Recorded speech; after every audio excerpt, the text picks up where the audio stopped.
Hello. So, we want to develop eventually a mathematical theory of justice. We'll get into that later in other videos. First, we want to discuss what types of phenomena that we would like to model with such a theory of justice. So, I'd like to discuss how politics and law force logically dependent but physically and causally independent events to become physically causally dependent based on who acts first and who has more power than others. So letter P here will represent a player. For this model, we'll assume that the only action one player on another can have is either killing or imprisoning, in some way taking them out of the game. And it'll be similar to our species competition videos, but I didn't want to put it with that same list of videos because the model is different. Except now, any player can act on any other player. And actually, when we say a player, it could actually be a whole group of players. It could be 1 trillion players, but all with the same belief set. We'll not be showing population changes of the group of players, again, with the same belief set. Like the species competition model, it will still be a purely deterministic model, and the other thing we're still not done yet is not shown formal logic. In other words, if-then statements, what-if hypothetical statements. That'll be necessary for the full-blown mathematical theory of justice. So let P subscript 1 be me. Let P sub 2 be a female human soldier who murders and eats chickens and pigs. Let P3 be a chicken. Let P sub 4 be a pig. Let P sub 5 be an Escherichia colobacterium. Let P sub 6 be a male Iraqi human who murders and eats chickens but not pigs, and who also wants to suppress women.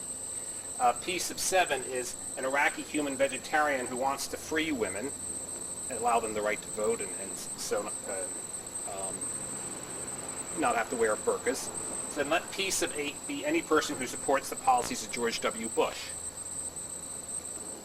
So we will have 8 players in this game. And we will... So this is what the matrix looks like.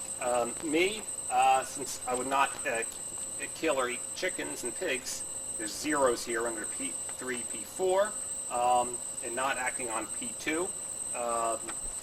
Again, there's a 0. But I would kill the male Iraqi who tries to oppress women, and oppose anyone who's supporting the policies of George Bush. So the female soldier, she would kill the chicken and the pig, as well as the bacterium, as well as the male Iraqi soldier who tries to oppress women, and possibly also the Iraqi vegetarian. The chicken and the pig, they don't eat they're not interested in eating each other, but they would have no qualms about killing an E. coli bacterium. The male Iraqi would try to kill me and the female American soldier, would also try to kill the chicken, eat the chicken, but because of whatever reason, would not eat pigs. The male Iraqi soldier would have no qualms about killing the bacterium, and the male Iraqi soldier would also kill the Iraqi vegetarian. I think that was a female vegetarian. And also would, of course, oppose or imprison George W. Bush, or anyone who supports George W. Bush's policy. It doesn't have to be George W. Bush himself, of course, here.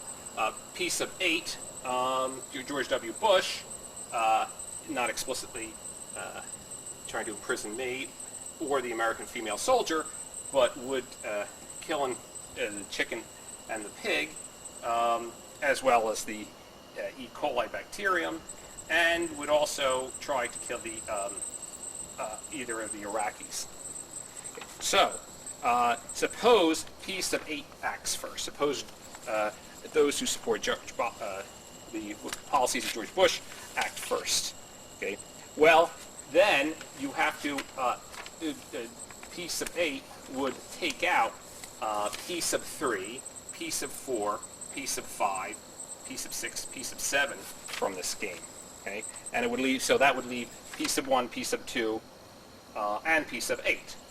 So in other words, what remains after, again, those who have this belief set would be,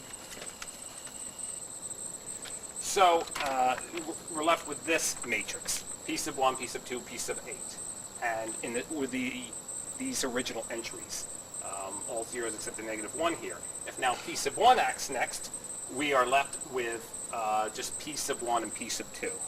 Okay? That's only 2 survivors. So suppose P1 acts first instead of P sub 8. Then you're left with this matrix, P1, 2, 3, 4, 5, and 7 left in the game. Again, with the same entries. And now we're going to consider from this matrix 2 possibilities, whether I think P1 acts next again or P2 acts next again. So if P2 had gotten her way next after P1 acted, then you take out P3, P4, P5, P7, and that leaves, again, actually P1 and P2, and no one acting on anyone else. If instead, after P1 had acted, P3 gets their way, then you're left with this matrix, submatrix, from the original matrix.